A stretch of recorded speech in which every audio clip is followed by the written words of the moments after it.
సద్గురువు చెప్పిన మహాశివరాత్రి జాగరణ 4 కథలలో రెండవ కథ. ఓ శివభక్తుడిగా మారిన దొంగ మల్ల. సద్గురువు ఇలా చెప్తూ ఉన్నారు.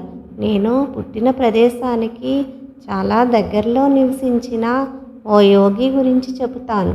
నేను అతని గురించి ఇంకా అక్కడ జరిగిన అద్భుతాల గురించి విన్నాను. కానీ యవ్వనంలో ఉండడంతో దానిపై పెద్దగా దృష్టి పెట్టలేదు. అది నన్ను కొద్దిగా కదిలించింది. కానీ ఆ సమయంలో నేను దానికి పెద్దగా ప్రాముఖ్యత ఇవ్వలేదు. మైసూరు నుండి 16 కిలోమీటర్ల దూరంలో ప్రస్తుతం నంజన్గూడ్గా ప్రసిద్ధి చెందిన ప్రాంత శివార్లలో మల్లా అనే భక్తుడు ఉండేవాడు.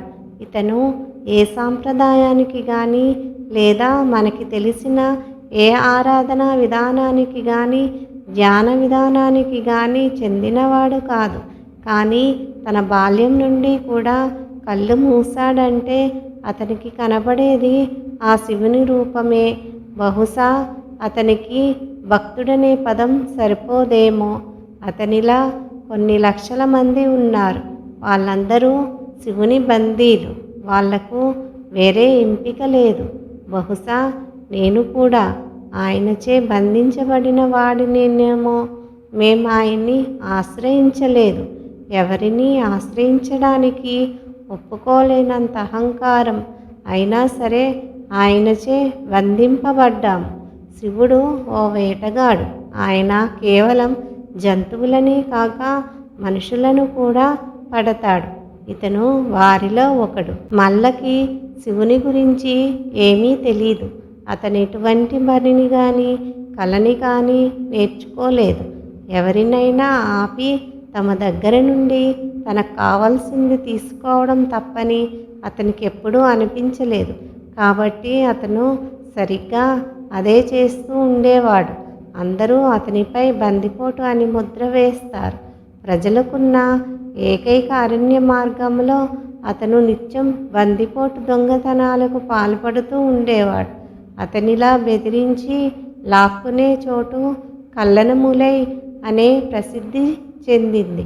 కల్లనమూలై అంటే ఆ దొంగ యొక్క ప్రదేశం అని. మొదట్లో అందరూ అతన్ని శపించేవారు.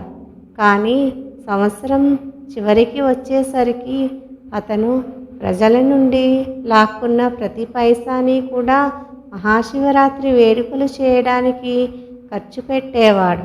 ఓ పెద్ద వేడుక చేసేవాడు. కాబట్టి కొన్ని సంవత్సరాలు గడిచాక అందరూ ఆయన్ని గొప్ప భక్తుడిగా గుర్తించి ఆయనకి స్వచ్ఛందంగా చందాలు ఇవ్వడం మొదలు పెడతారు. ఎవరైతే స్వచ్ఛందంగా ఇవ్వడానికి ముందుకు రారో వాళ్ళని ఇచ్చేలా బలవంతం చేయడంలో తప్పేమీ లేదనుకునేవాడు. కొన్ని సంవత్సరాల తర్వాత అన్నదమ్ములైన 2 యోగులు ఆ దారిన వస్తారు. బంతిపోటు దొంగ కానీ గొప్ప భక్తుడు అయిన ఇతన్ని చూస్తారు. వాళ్ళతనికి నీ భక్తి అమోఘం, కానీ నీ విధానాలు అందరికీ హాని చేస్తున్నాయి అని చెబుతారు. అందుకతను నేను ఇదంతా శివుని కోసమే కదా చేస్తున్నాను, అందులో తప్పేముంది అంటాడు. వాళ్ళతన్ని ఒప్పించి పక్కకు తీసుకెళ్ళి ఆయన్ని వేరే పద్ధతుల్లో పెడతారు. అలాగే ఆ ప్రదేశం కల్లనమూలై నుండి మల్లనమూలై అయ్యింది. ఈ రోజుకి ఆ చోటుని మల్లనమూలై అంటారు. అలాగే అతను జరిపించిన మహాశివరాత్రి వేడుకలు అక్కడొక పెద్ద సాంప్రదాయంగా మారాయి. అతను తన బందిపోటు దొంగతనాలను విడిచిపెట్టి కళ్ళు మూసుకొని కూర్చోవడం మొదలుపెట్టిన సంవత్సరంన్నర కాలంలో మహాసమాధి పొందుతాడు. ఈ విధంగా అతనికి ముక్తి కలిగించాక అదే రోజున ఆ 2 యోగులు కూడా కూర్చుని తమ శరీరాలను వదిలేస్తారు. ఈ రోజుకి కూడా కబీని నదీ తీరాన వారి కోసం కట్టిన మల్లనమూలై అనే గుడి ఉంటుంది. 3వ కథ తర్వాత వీడియోలో చూద్దాము.